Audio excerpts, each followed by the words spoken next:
룻기 3장 1절에서 13절까지 말씀입니다. 룻기의 절정에 해당되는 부분이 2장, 3장인데 특히 3장이 절정에 해당되는 부분이죠. 3장도 2장에 이어서 러브스토리에 대한 이야기가 언급이 되고 있습니다.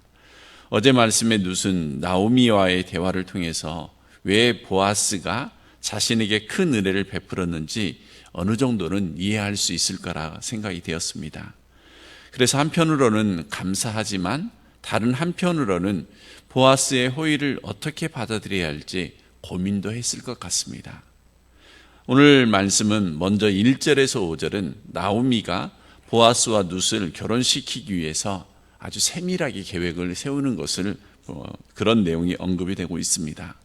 먼저 1절에 보면 룻의 시어머니 나오미가 그에게 이르되 내 딸아 내가 너를 위하여 안식할 곳을 구하여 너를 복되게 하여야 하지 않겠느냐.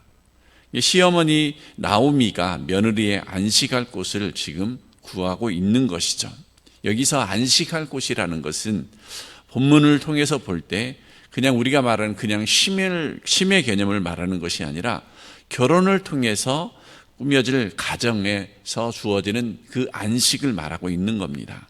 그러니까 이스라엘 사회에서는 당시에는 남성 위주로 되어 있기 때문에 남편이나 아들이 없는 경우에는 생계도 어렵고 신변의 안전도 보장이 없었기 때문에 안식이 없는 삶을 살아갈 수밖에 없습니다.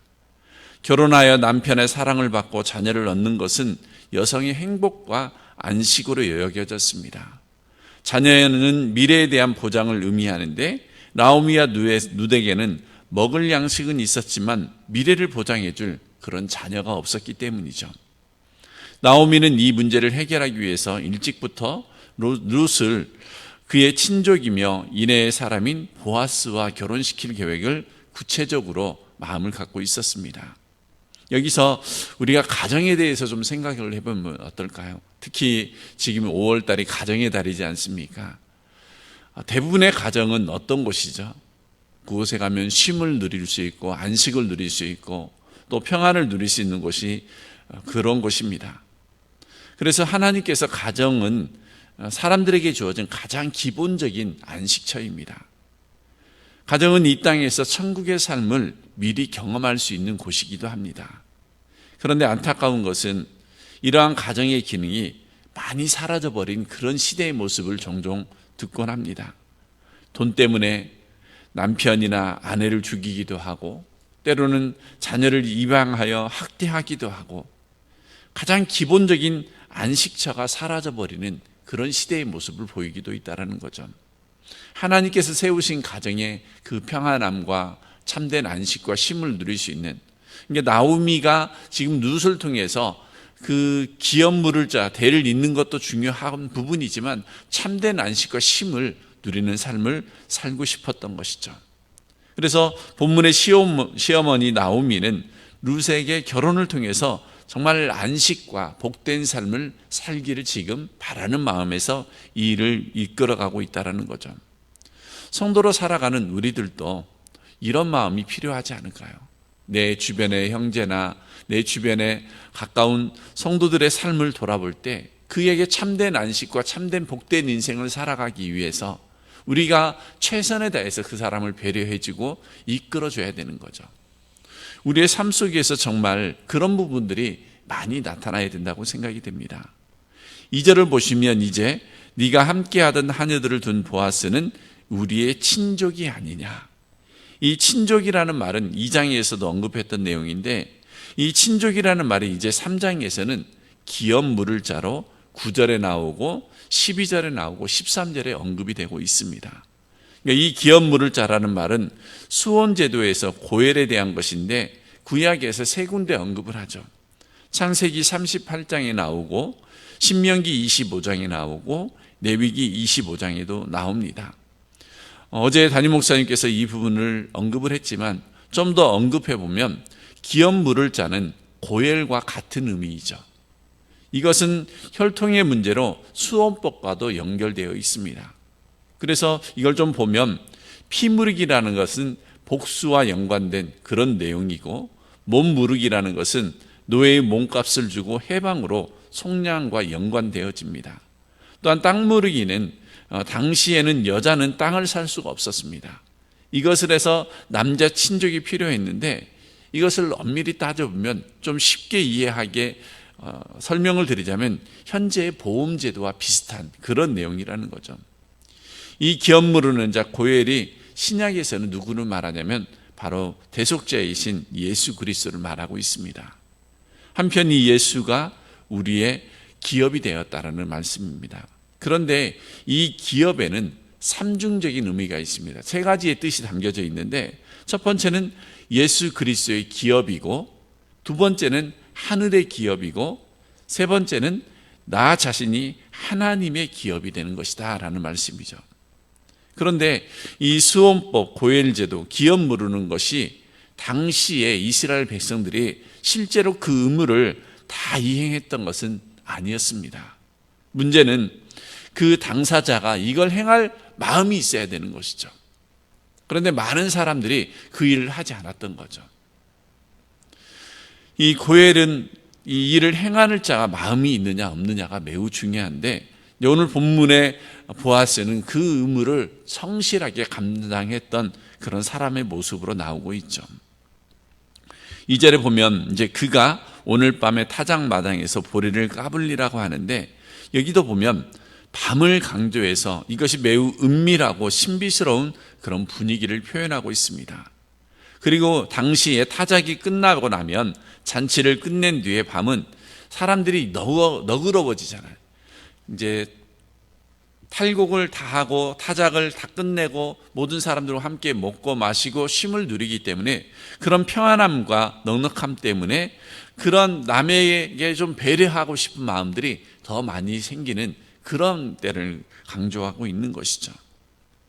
그래서 이제 3절부터는 나오미가 룻에게 이제 해야 될 일들을 보여주고 있는데 3절에 보면 너는 목욕하고 기름을 바르고 의복을 입고 타작마당에 내려가서 그 사람이 먹고 마시기를 다하기까지는 그에게 보이지 말고 그가 누울 때에 너는 그가 눕는 곳을 알았다가 들어가서 그의 발치 이불을 들고 거기 누우라. 그가 내 할 일을 네게 알게 하리니. 자, 이 내용을 좀 보시면 룻이 보아스를 만나기 위해서 타작마당으로 내려갈 때 목욕하고 기름을 바르고 의복을 입으라고 했습니다. 이것은 보아스에게 사랑스럽게 보이도록 하기 위하여 가능한 깨끗하고 또 단장하라는 뜻이지만 다른 한편으로는 남편을 준비하기 위한 마음의 준비를 하라는 뜻이기도 합니다. 마치 신부가 신랑을 위해서 단장하는 그 모습과 같은 것이죠. 그러니까 지금 이 본문을 통해서 보여주는 말씀은 신랑을 맞이하기 위한 내적, 외적 준비를 철저히 했다라는 말씀이 되어지는 거죠. 이것은 신랑 되신 예수님을 맞을 준비하는 성도의 삶도 그렇죠. 우리의 삶이 돌아서지 않고 회개하지 않고 예수님을 만날 수 없습니다. 우리가 정결하고 성결한 삶을 사는 것은 성도의 기본 자세이죠. 우리가 세상 사람들과 다른 것은 거룩한 성도이기 때문에 그렇죠. 그런데 어떻습니까? 우리의 삶을 돌아보면 정말 구별되고 있습니까? 우리는 이런 부분들을 통해서 정말 우리의 삶이 성도로서 올바른 행실과 예수님의 성품의 옷을 입고 분명하게 드러나는 그들과 다른 삶의 모습이 우리에게 있어야 된다는 거죠.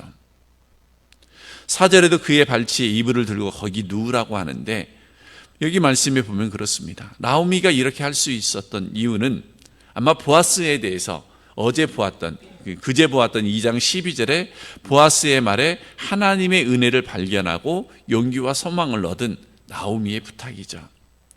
4절에 당신이 말한 그 하나님의 은혜를 당신이 베풀어 달라 그런 일들. 4절 후반부에 보면 그가 네 할 일을 네게 알게 하리라 하니 이 말씀이 바로 그런 말씀이죠. 아마 나오미가 룻에게 네가 그렇게 들어가면 이 보아스가 그렇게 행동을 할 것이다. 그런 이유는 2장 12절에 하나님이 이 인애를 보아스에게 발견했다라는 그 말씀이 되는 거죠. 4절의 행동에는 적극적인 사랑의 표현으로 자신에게 주어진 의무를 다함으로써 고엘 제도 안에서 정당한 권리를 행사하는 그런 의미이기도 합니다. 그러자 5절 6절에 보면 룻이 어떻게 대답을 하죠? 어머니의 말씀대로 행한다고 대답을 하고 타작마당에 내려가서 시어머니의 명령대로 행하는 내용이 이제 6절부터 이제 13절까지 나오는 내용이죠. 그런데 이 5절에서 룻이 어머니 나오미의 요구대로 고엘 제도나 그런 인식이 없고 또 이해가 없는 상황에서 룻이 쉽게 납득하기 어려운 일이었을 겁니다. 그런데 그럼에도 불구하고 룻은 시어머니 나오미의 지시대로 원망도 없이 즉각 그 즉시 순종을 하는 모습을 봅니다. 이처럼 자신이 이해할 수 없는 일에 대하여 아무런 불평 없이 철저하게 순종하는 모습은 참 귀감이 되죠. 우리도 살아가다 보면 그런 일들이 있지 않습니까? 내 뜻과 하나님의 뜻이 충돌될 때 우리는 하나님의 뜻에 순종하면서 살아야 되는 거죠. 이 룻은 정말 자신의 삶의 부분, 어떻게 보면 이것은 몸을 파는 여자의 행동을 보여주는 거잖아요. 전혀 모르는 사람에게 가서 그 자리에 들어간다라는 것은 매우 어려운 일이지만 그 일에 조금도 질문하지 않고 그대로 하겠다라고 하고 또 그대로 실천하는 그 모습을 볼 수 있는 거죠. 우리의 삶도 그렇습니다. 내게 주어진 모든 삶을 통해서 정말 순종하고 그 말씀을 따라 살아가는 그런 성도의 모습이 매우 중요합니다. 이제 7절에 보면 보아스가 먹고 마시고 마음이 즐거워가서 혹식단 더미의 끝에 눕는지라 룻이 가만히 가서 그의 발치 이불을 들고 거기 누웠더라. 이제 타작마당 끝에 눕자 룻이 잠자는 보아스에 다가가서 그의 발치에 이불을 들고 거기에 누웠다. 조심스럽게 움직이는 룻의 모습을 볼 수 있는 거죠.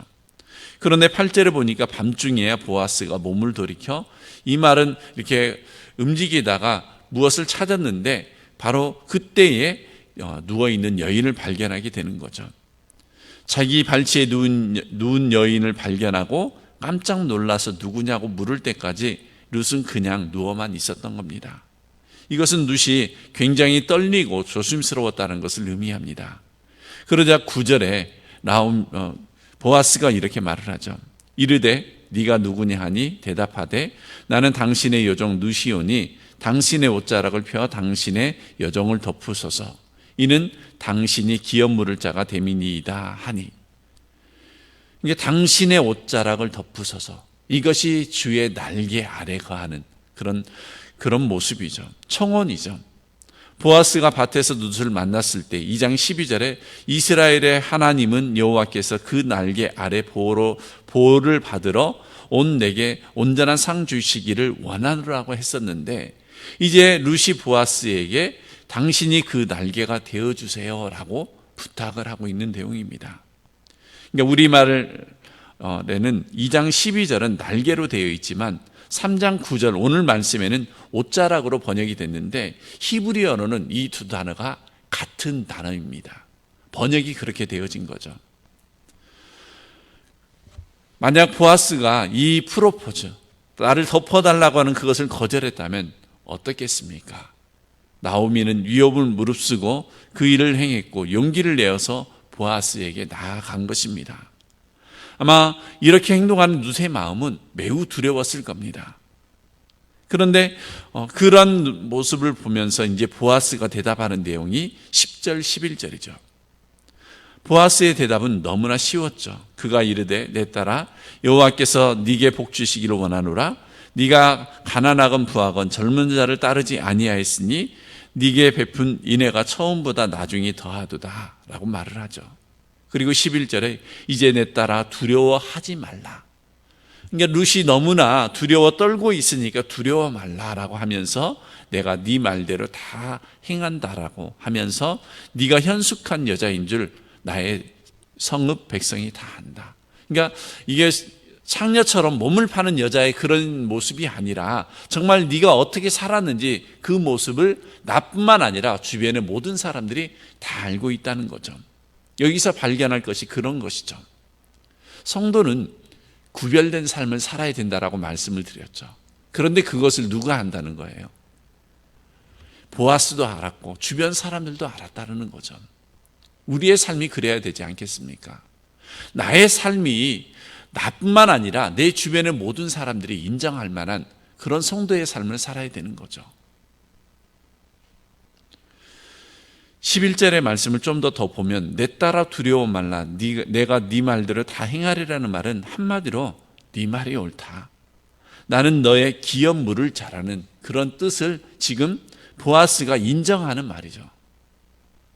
그렇다면 진정한 안식, 기업 물을 자의 마음이 달려 있는 겁니다. 기업 물을 자인 보아스는 이미 룻을 신부로 맞이할 마음을 가지고 있었던 것이죠. 그래서 기업 물을 자인 보아스의 마음이 이미 롯을 향하고 있었습니다. 그래서 결국 13절에 보면 이 밤에 여기 머무르라고 하고 이제 내일 말씀 14절은 새벽까지 그 발치에 누웠다가 사람이 피차 알아보기 전에 일어났다라고 마무리되어집니다. 그러면서 12절과 13절에 보면 참으로 나는 기업 물을 자이나 기업 물을 자로서 나보다 더 가까운 사람이 있으니 이 밤에 여기서 머무르라. 아침에 그가 기업 물을 자의 책임을 네게 이행하려면 좋으니 그가 그 기업 물을 자의 책임을 행할 것이니라. 그렇게 하면서 내오죠. 그러니까 12, 13절은 기업 물을 자의 책임 문제이죠. 13절에 보면 책임이라는 말이 4번이 나옵니다. 책임을 이행하라. 그럼에도 불구하고 보아스는 룻의 요청을 받고 자기가 룻에게 베푼다고 생각하지 않았습니다. 반대로 룻도 자기에게 인애를 베푼다고 감사했죠. 빈부를 따지지 않고 젊은 자를 쫓지 않고 시부모를 따라온 것을 보아스는 인애라고 보았습니다. 그리고 나중에 베푼 인애는 보아스 자신에게 청혼한 것이다라고 대답을 합니다. 그러니까 보아스와 룻은 서로가 서로에게 내가 너에게 인애를 받고 있다라고 지금 내가 너에게 은혜를 받고 있다라고 서로가 그렇게 고백을 하고 있는 거죠. 이것은 성도들의 마음이 이래야 되지 않겠습니까? 서로 간에 내가 너에게 은혜를 입었다. 내가 너에게 은혜를 받고 있다. 서로에게 그런 마음이 있어야 되는 거죠. 이것이 우리 성도들의 가정에서도 있어야 되고 교회 공동체 안에서 그것이 분명하게 드러나야 되는 것입니다. 이 인애는 우리의 영원한 고엘이신 예수님은 나를 위해서 끝까지 책임지심을 감당하시는 그 모습 완성이 십자가에서 이루어졌죠. 오늘 이제 말씀을 맺겠습니다. 고엘 신랑을 만난 사람은 이 신랑에 대해서 자랑할 수밖에 없는 거죠. 그래서 그 삶이 그 신랑을 바르게 드러내는 것인데 이 바로 그 고엘이 신약으로는 예수 그리스도를 말하고 있습니다. 말하자면 창세기 12장에 있는 것처럼 아브라함이 복의 통로가 되었던 것처럼 우리가 이 은혜를 알았다라면 우리들도 이 은혜와 사랑을 베풀 수 있는 그런 성도의 삶을 살아가야 된다는 겁니다. 우리가 고엘이신 예수의 은혜를 아는 사람이라는 것은 기꺼이 내 자신이 은혜의 통로로 살아가도록 헌신하고 또 나를 통해서 다른 사람이 그 속에 은혜를 알고 또 그분의 날개 아래 보호받는 삶을 살도록 되는 일에 최선을 다해야 할 것입니다. 여러분이 바로 이 은혜의 통로가 되시길 바랍니다. 이것을 풍성하게 누리고 세상에서 의지할 것 없는 사람들에게 참된 쉼과 안식이 세상에 있는 것이 아니라 돈에 있는 것이 아니라 사람에게 있는 것이 아니라 바로 예수 그리스도 그 안에서 참된 안식과 복된 인생을 살아갈 수 있음을 분명히 나를 통해서 드러나야 되는 거죠. 1절에 나오미가 룻에게 요구했던 것이 그것이지 않습니까? 안식하기를 원한다. 안식하며 복된 삶을 살기를 원한다. 그런데 그것을 내가 먼저 누리고 또 나를 통해서 그 안식과 쉼을 누리지 못하는 사람에게 분명하게 드러내는 그런 축복의 통로가 바로 우리들이 되어야 함을 말하고 있습니다. 오늘 하루를 살아가시면서 또 주어진 삶을 통해서 하나님이 주시는 그런 축복의 통로로서 그 하나님의 은혜를 밝히 드러내는 아름다운 삶이 되시길 주의 이름으로 축원합니다. 기도하겠습니다.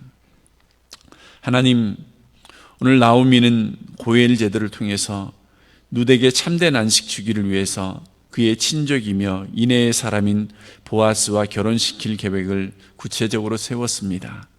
룻은 시어머니의 요구에 따라 정결하고 내적으로나 외적으로 최선을 다하여 준비하여 나아갑니다. 이에 대해 보아스는 고엘의 의무를 다하며 인애와 사랑을 베풀어 줍니다. 보아스와 룻이 서로에게 인애를 받고 있어 책임 있게 감당하는 모습을 보면서 감사한 것처럼 우리들도 주어진 삶 속에서 이처럼 자신에게 주어진 그 인애와 은혜와 그 모든 사랑을 다른 사람들에게 분명하게 드러내는 축복의 통로로 쓰임을 받아 인애로 하나님의 날개 아래 보호받는 삶을 살도록 하는 일에 최선을 다하는 그런 삶을 살아가는 성도의 삶이 다 되기를 바라오며 예수님의 이름으로 기도드립니다. 아멘.